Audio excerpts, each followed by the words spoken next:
What if the answers you've been searching for have been inside you all along? Welcome to Insights with Purpose, the power of inner wisdom. We're Hemali and Sheila, two friends on two continents, having the conversations that bring us closer to the truth of who we are. No scripts, just real talk. Pull up a seat.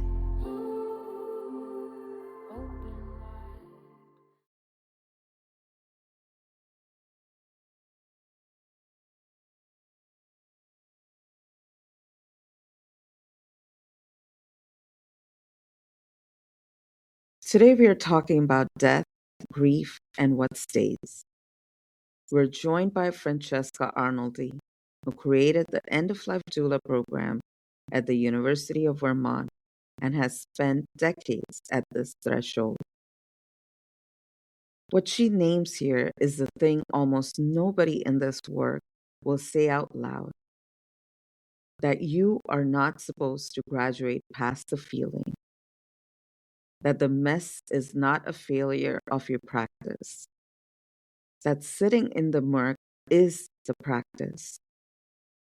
If you've ever lost someone and been quietly ashamed of how long it's still taking to process your grief, of the fact that you still talk to them, still reach for the phone, still can't put it down the way everyone around you seems to expect, stay with us.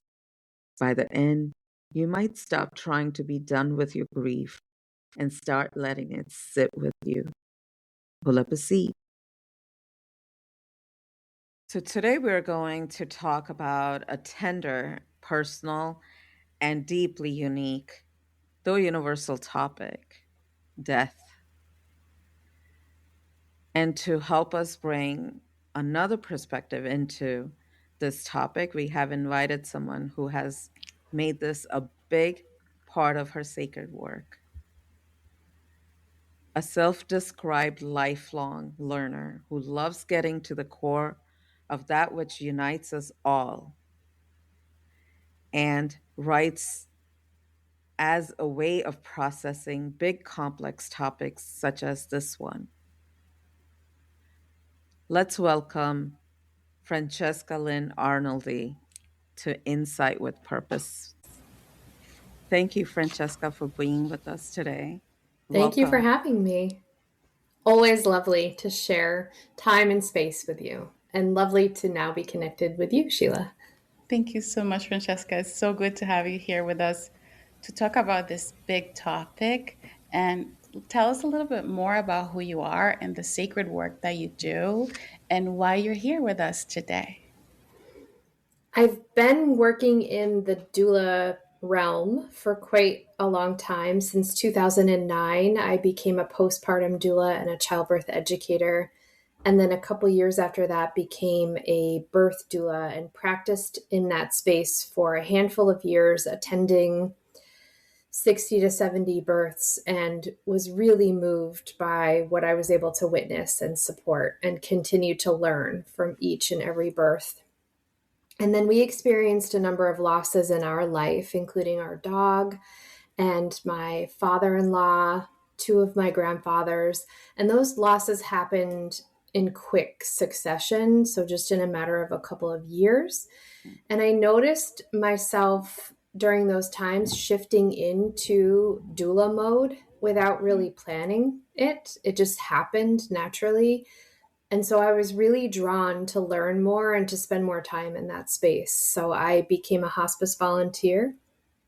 And then I was offered the opportunity to create the End of Life Doula program at the University of Vermont. So spent a year reading, researching, interviewing people, pulling together different voices and perspectives and experiences to try to make a very comprehensive overview of the end of life, and learned so much myself in the process, and then ran that program for 5 years. And so during that time, I also began writing, as Hemali mentioned, that when it comes to complex topics like mortality, like death, like grief, they're just so layered that I have to sit with them for long periods of time. And I have to take them on walks out into nature. And I have to just try to find words that could even come close to what it is that we feel when we're either witnessing them or journeying through ourselves. So that's been a really powerful process for me. And from everything I've learned from the people that I have been supporting as a hospice volunteer, as a doula, I feel like their stories and their lessons have something to offer to other people. So then I try to create and package up what could also be learning for others as well, who are starting to feel that inkling of curiosity in a digestible way that is not too intimidating, I hope. So my focus lately has been on community education. More than anything, I have worked with private practice doula clients as well, but I've really been interested in community education and death literacy and grief literacy. That is beautiful and extensive, and I'm absolutely impressed right now with the amount of background and knowledge you hold on this topic. And it's so easy to stay at that space, but I want to take you a little more into your body and into Francesca as prior to all that knowledge and experiential practice.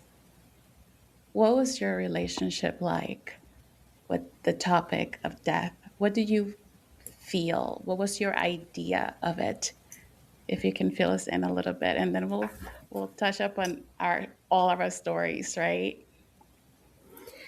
As a kid, I feel like death was naturally folded into life, and my grandparents raised animals as not their work, but as a passion. And so we had horses, we had cows, they had goats, they had chickens, and death was part of the cycle of life. And I was exposed to that at a very early age, and it seemed very accepted and part of things. So I wasn't raised with a lot of fear, and it wasn't cloaked in a lot of secrecy like most people tend to experience. I also had the good fortune of not really losing any family members in early life, like in their early ages, until I was older. So my whole childhood, the only deaths that I really experienced were deaths of my elders who lived long lives and thankfully didn't suffer through the end. And so that enabled me to have a level of comfort and openness, I think, that some kids aren't able to have. And I appreciate that looking back. So it was a foundation.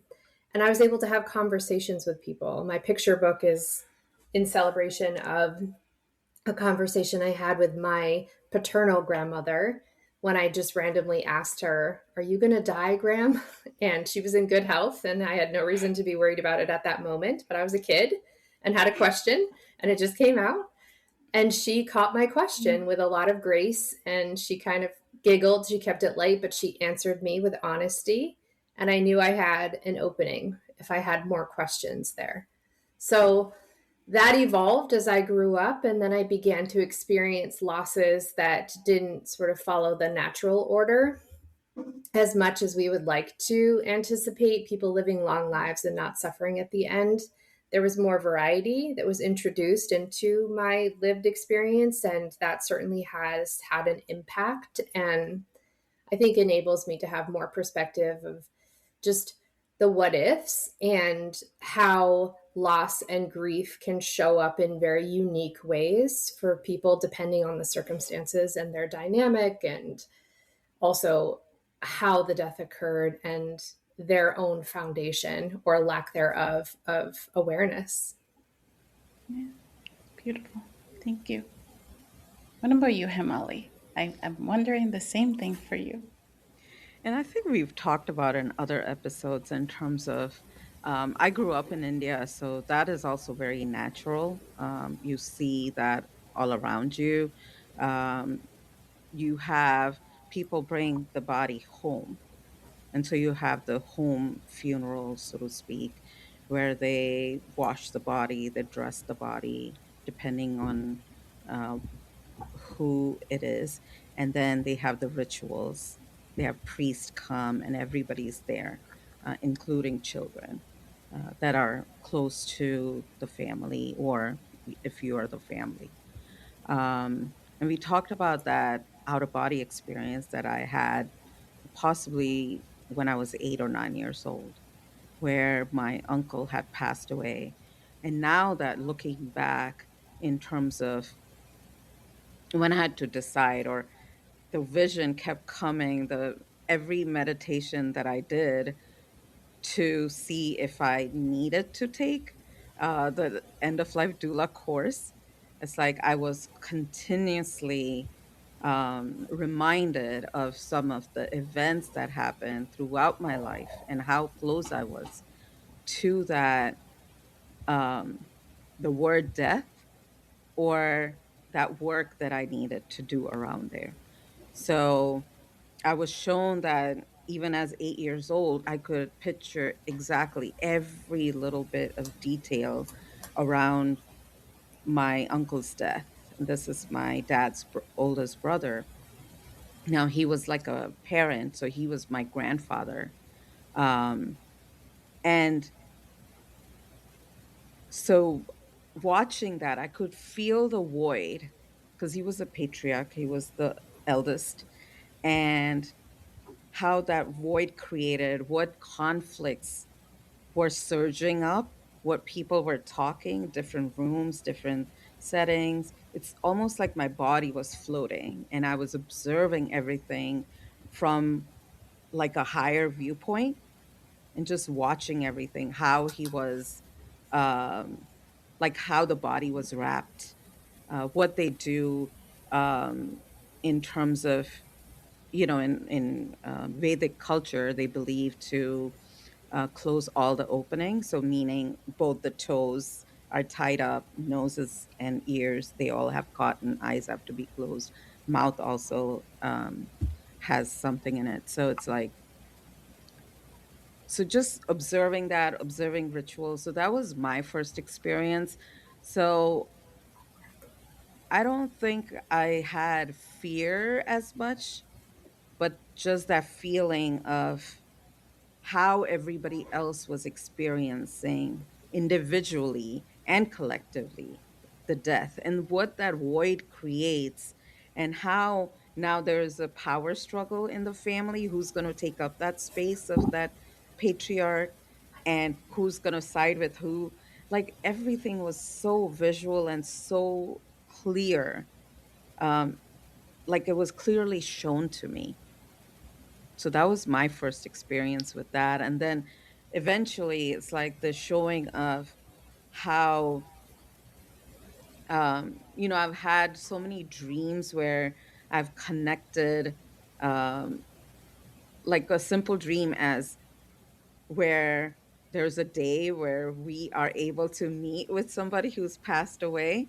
And so there is this bridge that we meet at. So I met that grandfather and his wife's a grandmother, and um, how they were reassuring that they're okay and it's beautiful here. Everybody was in white, and that feeling of that connection with the outer world. So, and the stories are always there in India. People always talk about this. So it's nothing new or nothing strange about it. Thank you, Hemali. Yeah. So tell us a little bit about your experience with that. Um, there were a lot of things that came up while we were sitting to decide about topics and what we wanted to talk about. And death and grief was always there because we all experience it at some point in our lives, but we also deal with it in so many different various ways. And it's usually informed by cultural, societal, and your own belief systems, right? For me, I experienced the other side, spirits coming out of the wall when I was very young, around the age of 7 or 8. And it was never attached to fear. I just thought that was normal. I thought, well, this is what happens when everyone goes to sleep. And in that process, getting used to the experiences of the other side, the way in which the air heightens, the feeling of sparkles or something in the room with me, and then being able to and open to see what else is there. For me, I approached death from that young age with curiosity. And I was very grateful to not walk through the path on my own. I had Archangel Michael, and I developed language around this very recently.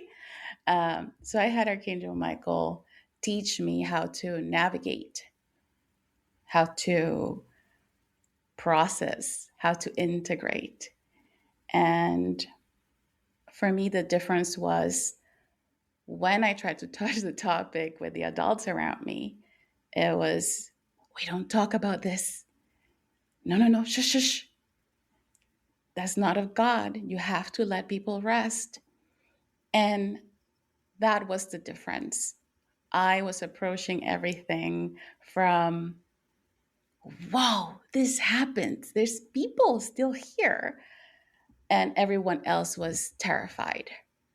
And it only made me question not what was happening to me as being wrong, but am I of God? Is what's happening to me keeping me from accessing heaven when I pass on? So, and that's where those were my very first interactions when it comes to death, grief, and the other side. Um, Unfortunately and fortunately, um, we would move to the US when I was fairly young still. And I decided to bury that aspect of me that saw, felt, heard, and understood the other side to fit in. And my boyfriend passed when I was 15 years old. Boy, was that a completely different experience. It's one thing to communicate, live, breathe, understand, and work with others who have crossed over. It was viscerally different to feel death incarnate in my being.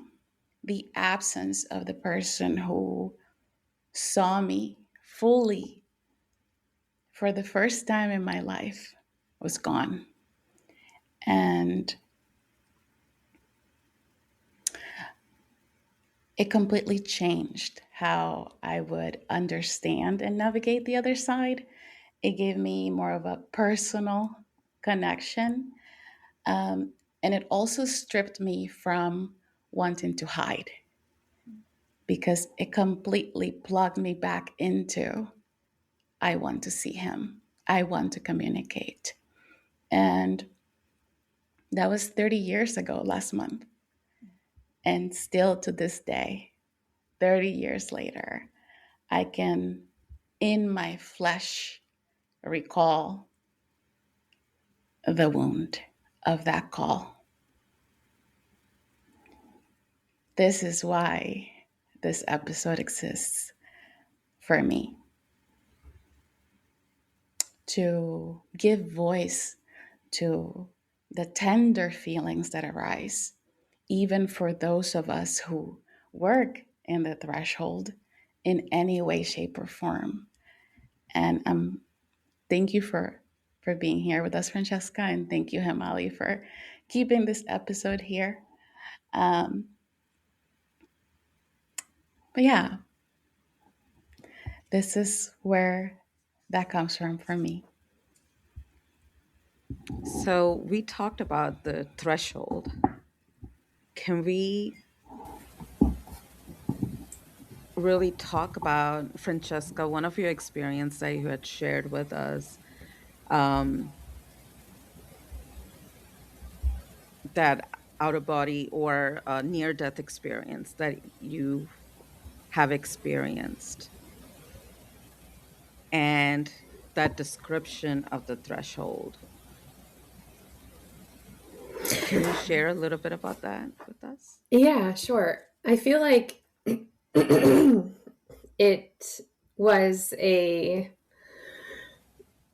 it was sort of like I was able to peek into that threshold. I wasn't able to fully step through it, thankfully, because I was safe and I was okay. But what happened was I was driving in the wintertime in Vermont, and this was when I was in my early 20s, and my car hit black ice, and I lost control of my car. And in the middle of that, could tell that I was careening toward a pickup truck, but could do nothing about it. And I do remember that time of just knowing that it was going to happen and not being able to change the outcome at all. But then I wasn't there when we actually hit, thankfully. And I can't totally find the words to explain what happened. I was not in my body. I was not in my car. I was not there for the collision. Instead, I was in a space that was completely dark. It was just darkness, but not in a scary way. There was just like nothing but darkness. And what I heard was a male voice, and he was very calm. I didn't recognize him. It's not a familiar voice to me. And he very calmly said to me, "See it through." And so I felt like looking back, maybe I had the opportunity to check out at that point and not see it through. And he was reassuring me it would be okay. You're going to survive this, see it through. And so the next thing I remember, my car was spinning after the collision and kind of slowly coming to a stop. And I was okay. And I truly was okay. I had horrible whiplash and things like that, but was okay. And thankfully the other person was okay as well. And it was really terrifying, of course, but also incredibly comforting to know that in that moment, that could have been the worst moment of my life if I had really seen what was coming and had fully been in that moment. I don't think I don't even know what that could have been like for me in terms of my psyche and emotionally. I mean, it was still very scary for me to drive in the wintertime. It still is. It makes me very nervous. Like, it brings back feelings of that loss of control of my car. But there was no fear in that space wherever I was in those moments, which felt like it lasted for quite some time, but probably was instantaneous. There was absolutely no fear, absolutely no pain. All there was just this comforting, like entirely neutral darkness that enveloped me, and this calm, comforting voice that talked me through. And that brings me a level of comfort as I think about what it might be like to approach the actual time of my dying. And Sheila, how about you? I gotta say, wow. Yeah. First, that we have some of us have these experiences in which spirit, the other side, intercedes in a way that is so life changing and gives you so much of a broader perspective while you're walking this life. And that I'm always amazed to hear other people's stories of near-death experiences and how they see, navigate, feel what we cannot see. So thank you for sharing that. That's big. And that fear of still experiencing wintertime driving, or having that fear still be there. Yeah, I can relate to that. For Hemali. So, and I've talked about this in other episodes.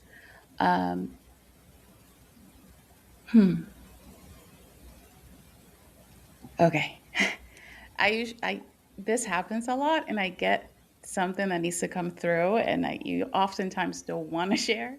But I have this near death experience I've talked about in other episodes, but it has not been the only one. I have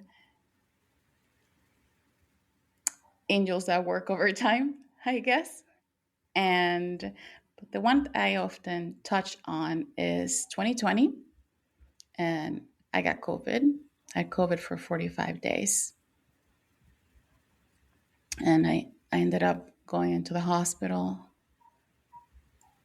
not knowing whether or not I was coming back to my children. There was this feeling of this is it for me that was in my body. And it wasn't that I gave up. It was this knowing that the person who went in would not be coming out.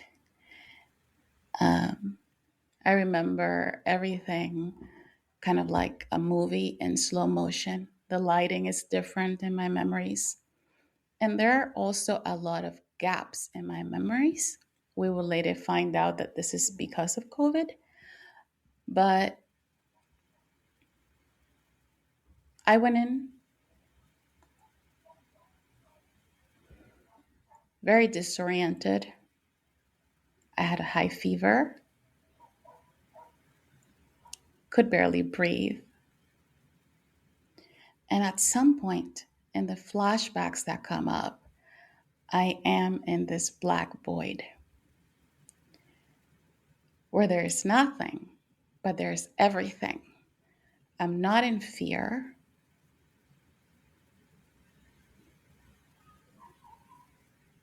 And at some point, I feel myself held, cradled, like this, carried.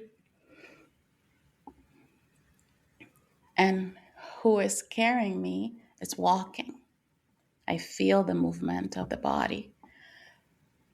I look down, and for some reason, I will never be able to explain with words anyway. I knew him before I knew it was him. And I saw his feet in sandals.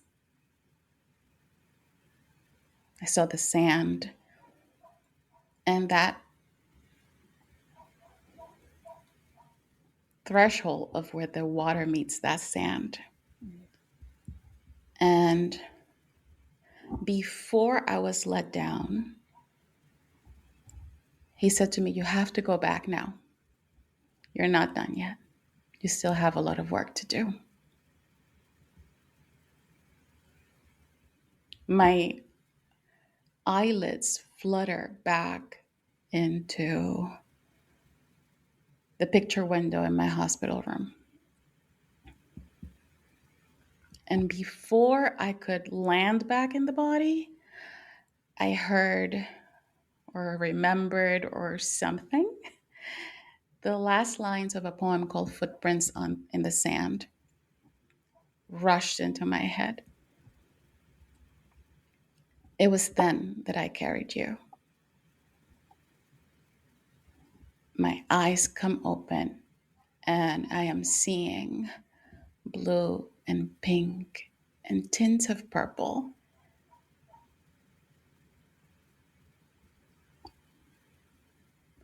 It would take me a long time to process. It would take me longer to talk about it. And the doctor and the nurses could not explain my recovery. And I was able to go home that day. I would still be sick for a total of 45 days on medication, processing everything, still with a hazy mind. But the person that went into the hospital was not the person that came out. And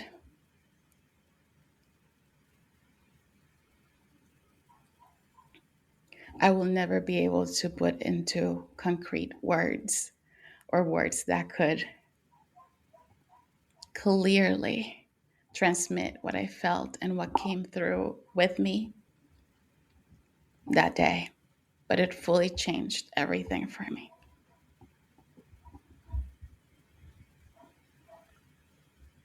Wow, thank you. And yes, I've heard the story, but I still get the chills when you talk about it. And I remember that one of our conversations that we had, and I've done this work with few people before that when Sheila and I spoke about helping people, and I could not express, I could not put it in word where it was, but I knew that it was that in between space. And I knew that whole, um, the space of that darkness that you both have talked about, and space where it feels like this infinite space and it's dark, but it's not dark.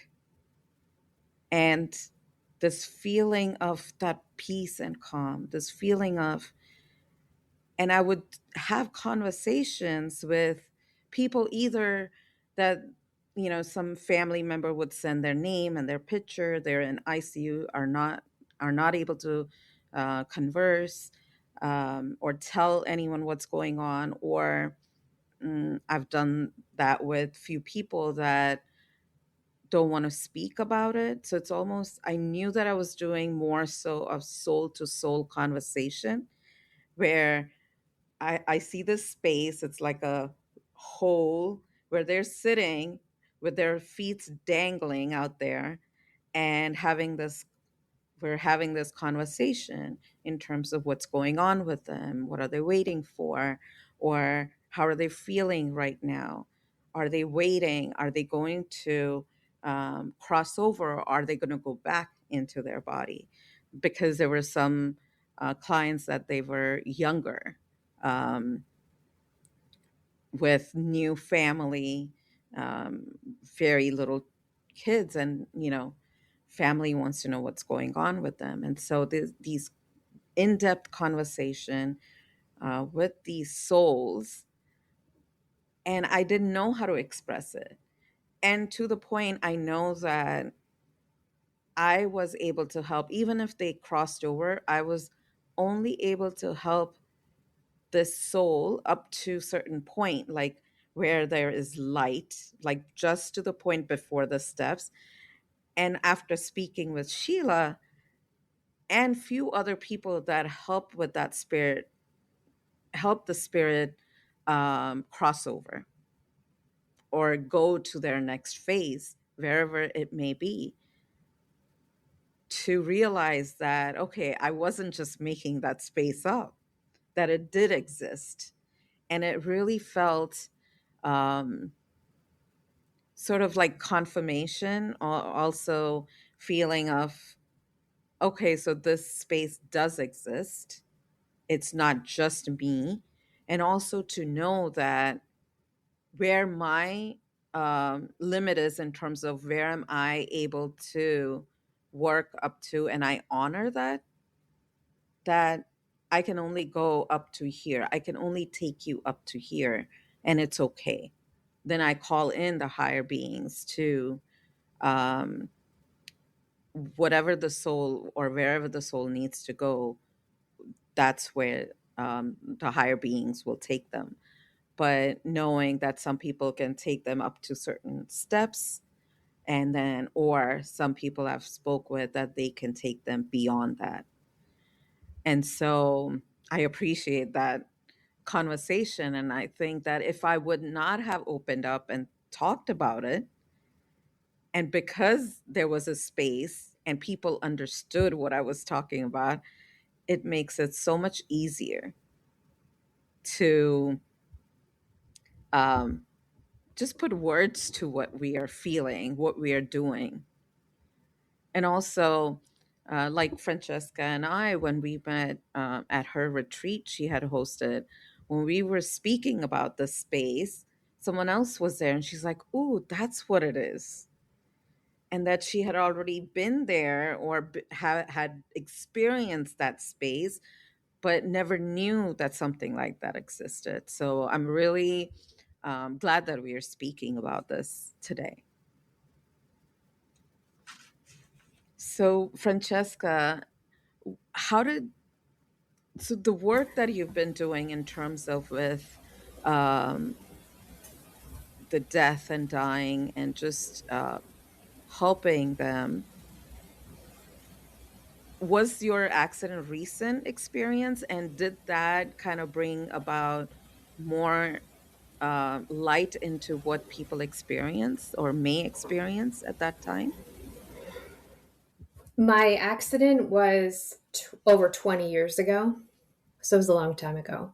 Oh, okay. Well before I even became a birth doula, Mm. let alone had an interest in the end of life. I think that it planted a seed of the possibility that maybe it's not so full of suffering like some people assume it to be. I still have so many questions, and I'm okay with that. I feel like it inspires a lot of awe, and I would never try to claim that I have all of the answers, especially for another person. But for me, it does bring me a sense of comfort in that when I'm in that space again, whenever it will happen, if it really is time for maybe the voice comes and says, go in the other direction, and it feels comforting and trustworthy, that it will be with just as much ease that I say yes to it. I hope, but I can only hope. And maybe I'll be able to check back with you after. I'm not sure. Okay. Yeah. Sheila, how about you? It's funny because I never, I don't think I ever experienced a fear of the passing over. But I experienced a fear of losing people more so than what would happen to me. And because the space for me has always felt familiar, that's all I remember. Um, it's I've been held through the understanding, and I've been held throughout my life in understanding it, and have insights about that all encompassing love that is experienced in that space. So for me, it was never a sense of my own mortality, but other people around me no longer being there, and not necessarily their how do I say this? I know from experience that we still communicate, that what stays is that bond, that it transcends the limits of the body and where we are. But I also want to smell the person's smell. I also want to feel their arms hugging me or me hugging them. And for me, that was the biggest thing. Not being able to let go of the person's person and be okay with that. Um, and that's still something I navigate. And I've lost key people in my life. I've known death since a fairly young age and have dealt through the grieving process differently because of more experience and navigating the other side. But I'll tell you, when my twin sister passed 3 years ago, everything went out of the way. Uh, and we didn't grow up together for various reasons, but I felt a physical disconnection to this planet. It was as if there was a little thread that, even though we weren't in the same house, was holding me down. And I was with Hemali when I got the news that she had crossed unexpectedly.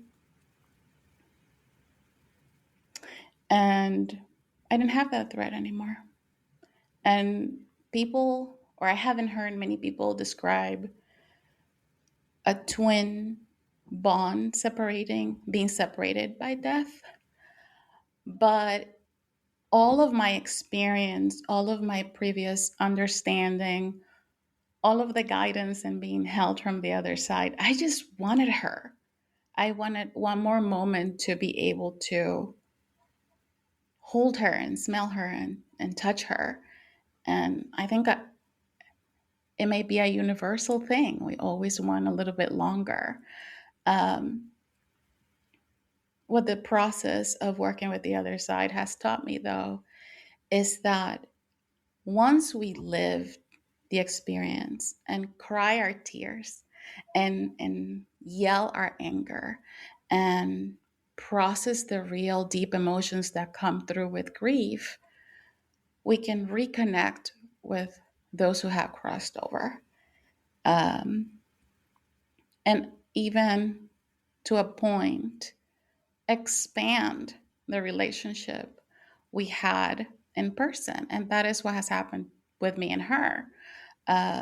We didn't grow up together, and we did not have a geographically close um, location. But now, all I have to do is enter this space of gratitude for her life and connect to my heart and remember her eyes, her smile, and she comes through. Her energy is ever present for me. And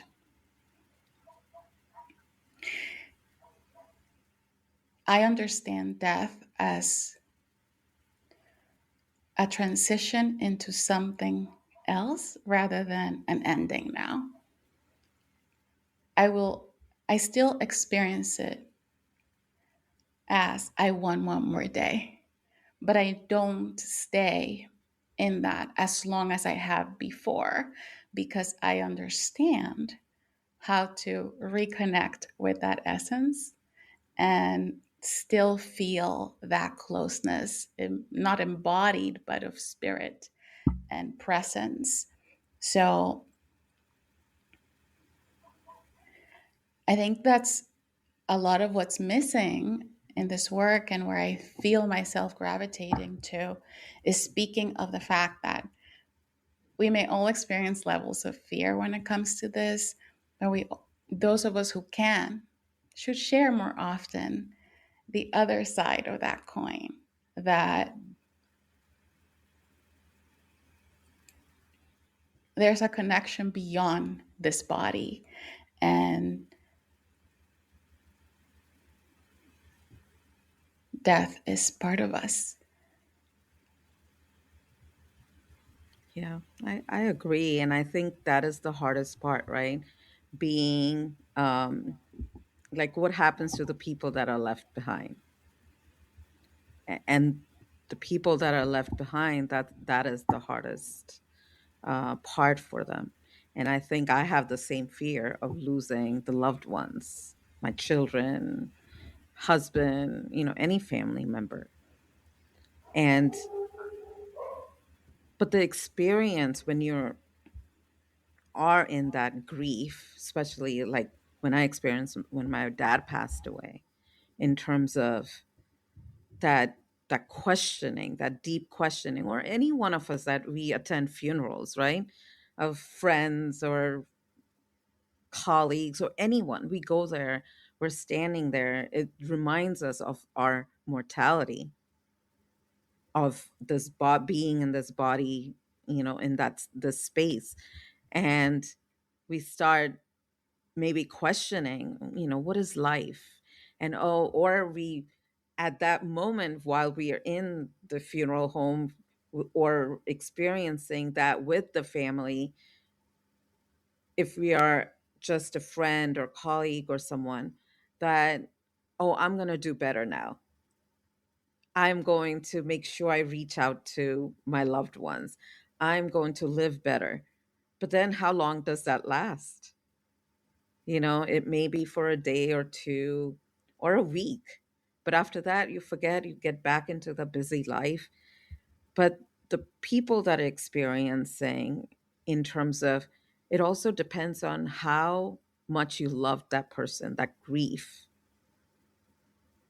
the amount of grief that you carry for that person that you just lost, and that need or want to feel all the senses, right? That touch, the smell, and everything from them, that voice, you want to hear their voice. um, but the whole point is like, and then but the person that is experiencing also, when my dad passed away, I felt that until and unless someone else hasn't experienced that loss or the death of a loved one, close loved ones, they don't know what it feels like. So they are not able to even offer that in terms of that connection. So sometimes it feels very lonely.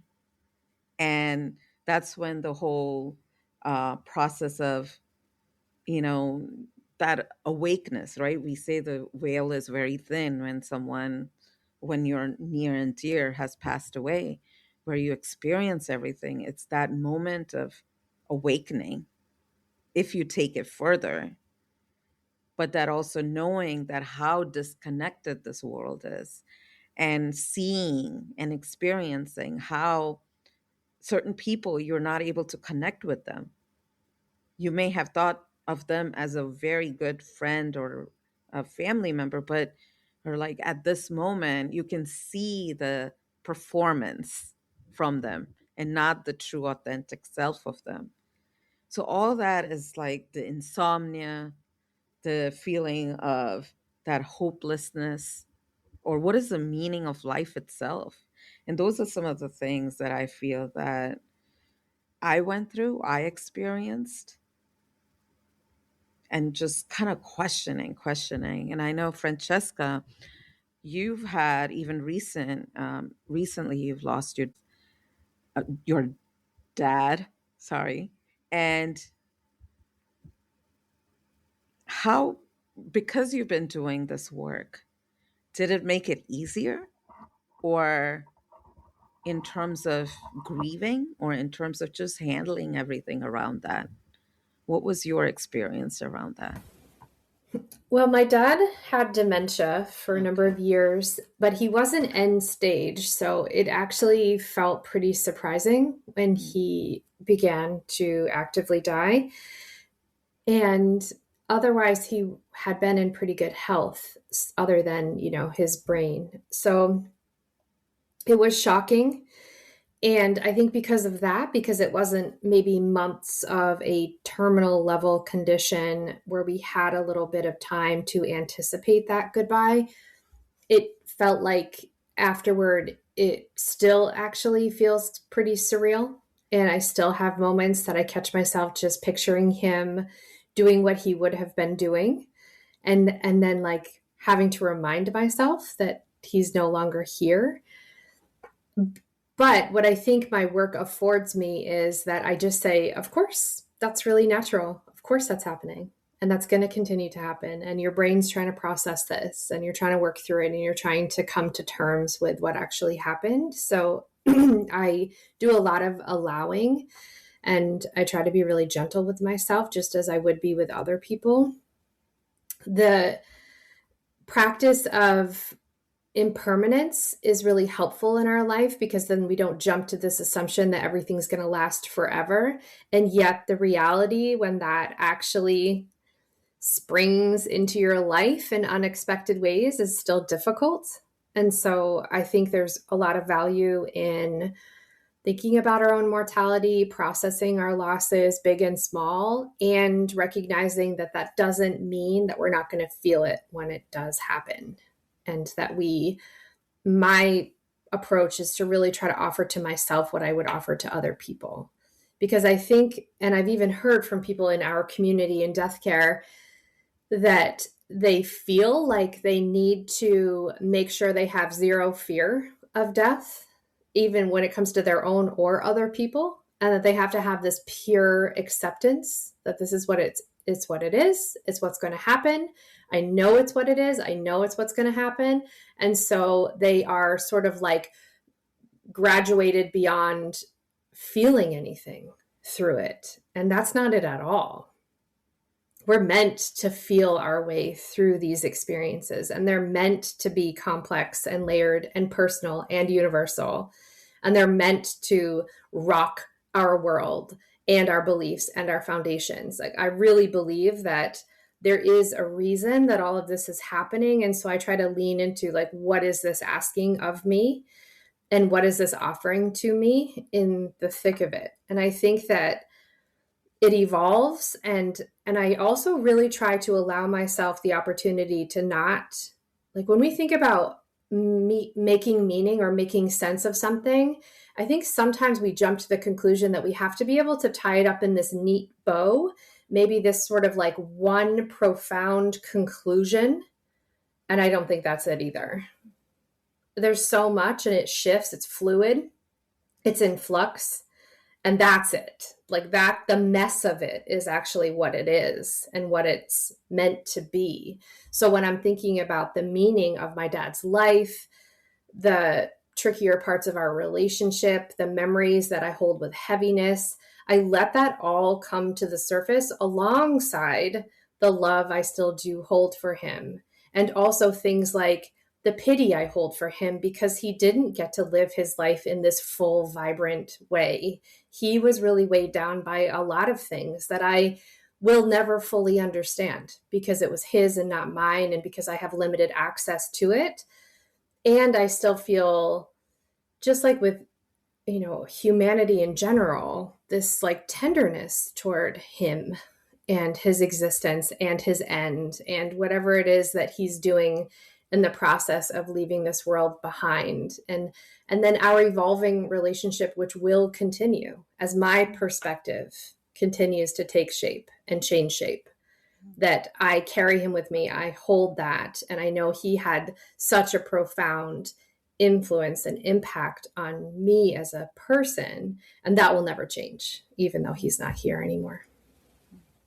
I don't have a lot of clarity, but I sit in the murk of it, and I'm okay with that.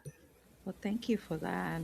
And then as we speak about this, the connection, and I'm sure you also have the connection to the spirit.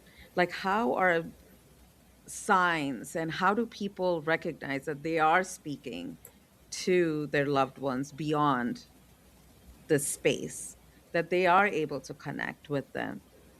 Are there moments in your life that you felt that you've connected deeply with someone, loved one, beyond the space? Yes, definitely. And at different points in my life, I feel like I had a different kind of access to certain people. And even within that particular person, like my very dear aunt, we had a very strong connection open up that I hadn't anticipated after she died. And it lasted for years. And then in one of our kind of final connections, I mean, I still sort of feel her to a degree, but not how it was then. She told me in a dream that she had to go, and that she was going to help with the birth of a second baby. And she had work to do. She had a task to do, and it was going to take her away from the closeness that we had shared throughout those years after her death. So I personally have felt that. I would never say that means it's the same for everyone.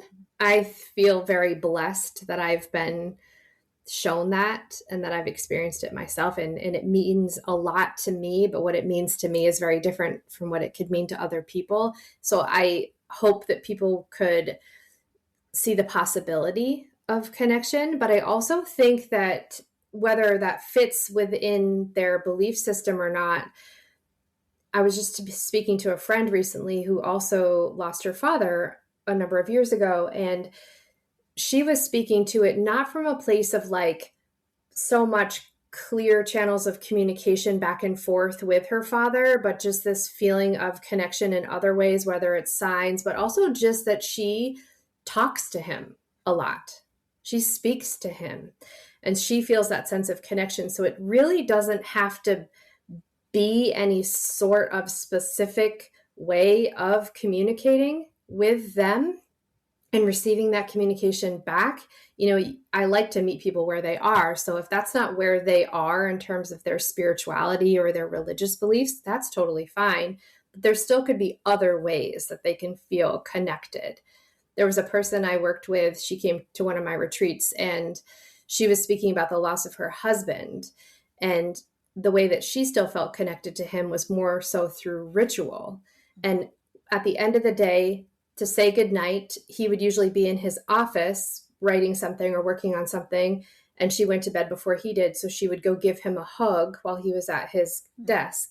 And after he died, she would still stop by his office and hug his desk chair to continue that ritual that they had established when he was still alive. And in that way, she still felt connected to him. So I feel like there are so many avenues for connection that people could explore if they wanted to continue with that, or sharing stories, right? Speaking their names aloud, sharing memories with other people, doing things in their honor, creating things, building things, changing things. So many ways.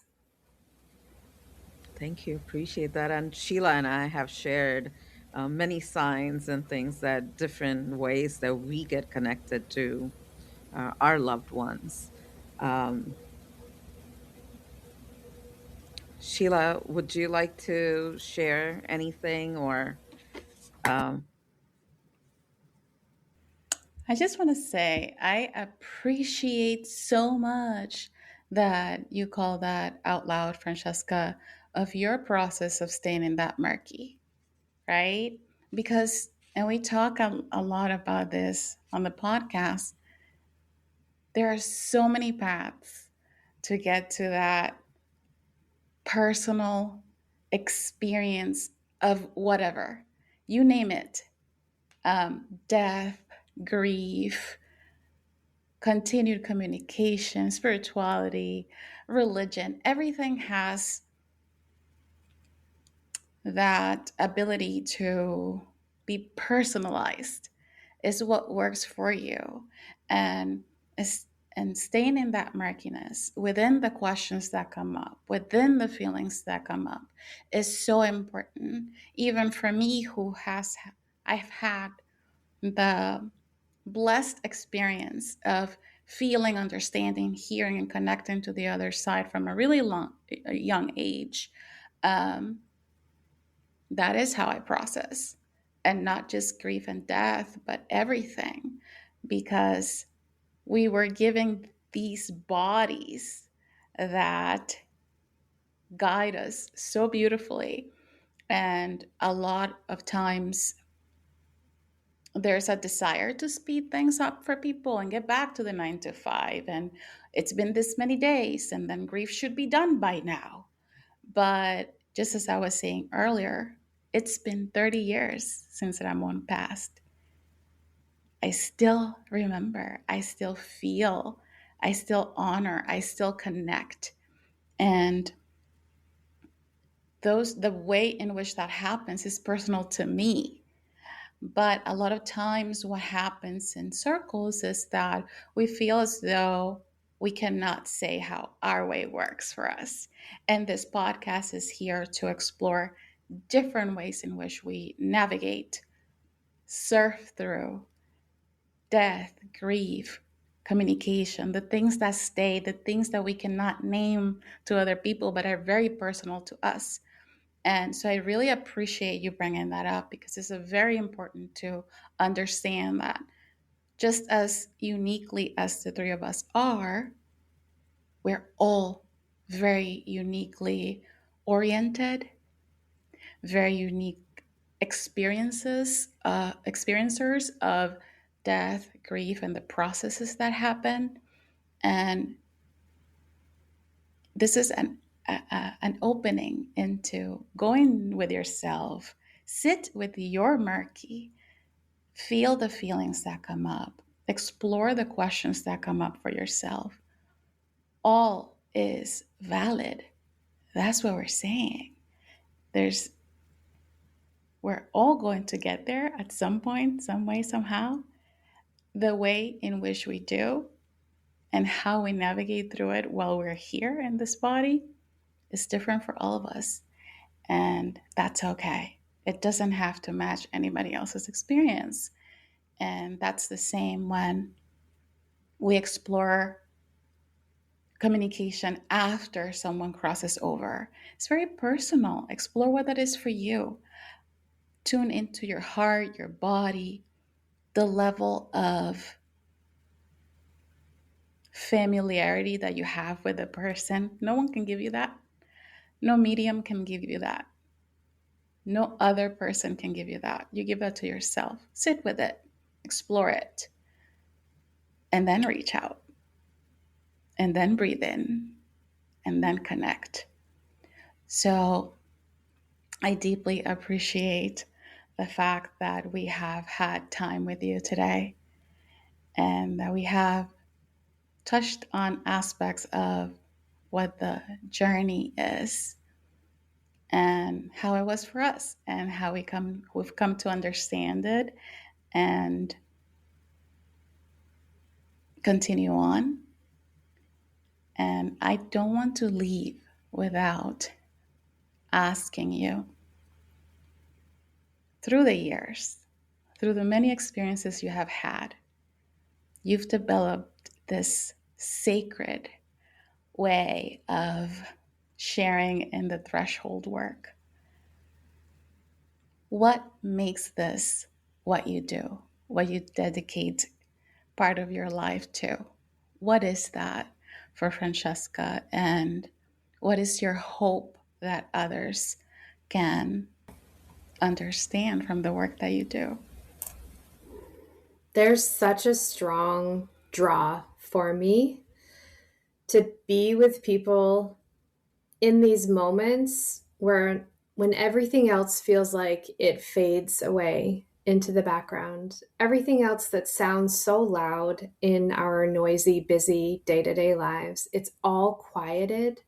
And there's this purity of presence and emotion and hearts that is like nothing else. And I found that within birth and the intensity of birth. And I found that within death and dying. And I found it within grief and grieving. And I often find it in spaces even like this, where people come together and they allow themselves to speak with more honesty and more openness about what we often hold a little more deeply. And when we're a little more guarded, to be able to share, I think there's nothing else like it. It's beautiful, it's human, and it just keeps drawing me back.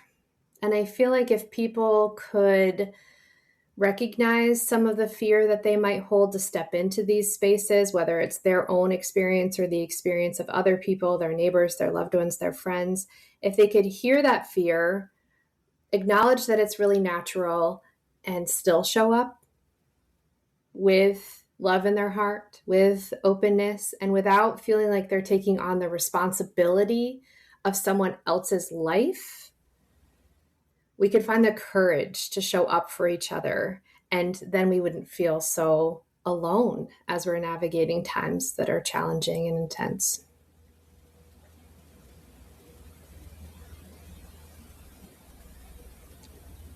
Thank you so much for being here and being part of um, this episode. We really appreciate your time, and we are so grateful for the work that you bring out into this world. Really, thank you. Likewise. And it was wonderful. Thank you.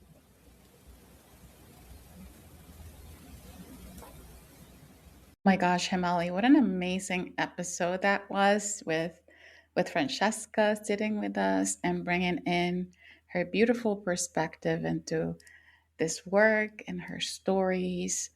And it was kind of different having someone in the same space with us. I really enjoyed this conversation with her.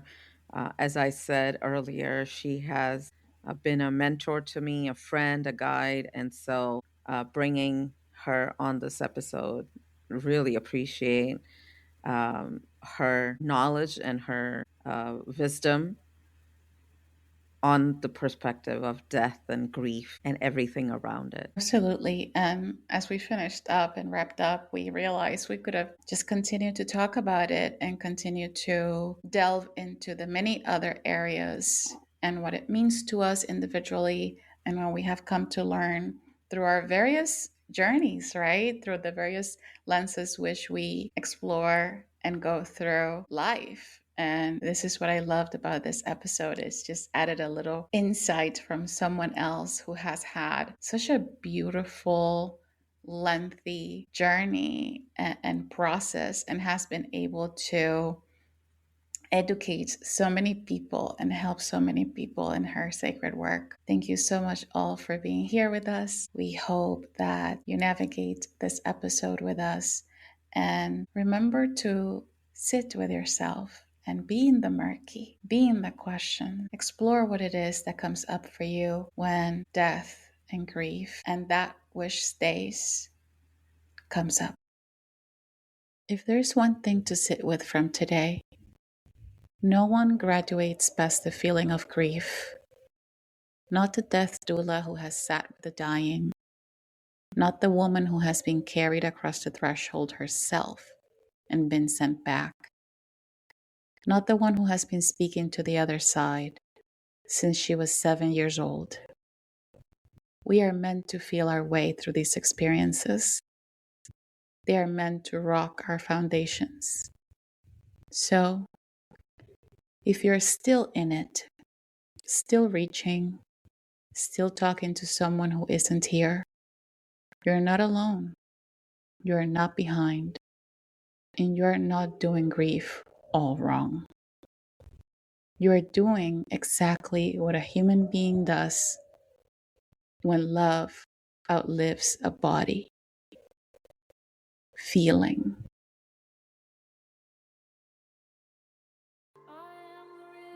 Thank you for being here with us. If this episode moves something within you, please share with someone who needs to hear it. Subscribe wherever you're listening and leave a review. It helps more people find this space. Find us on all your favorite social media platforms. And remember, you already are what you're looking for. Trust your insight, act with purpose, and stay in your knowing. Everything I held, it was always there, always there, always there.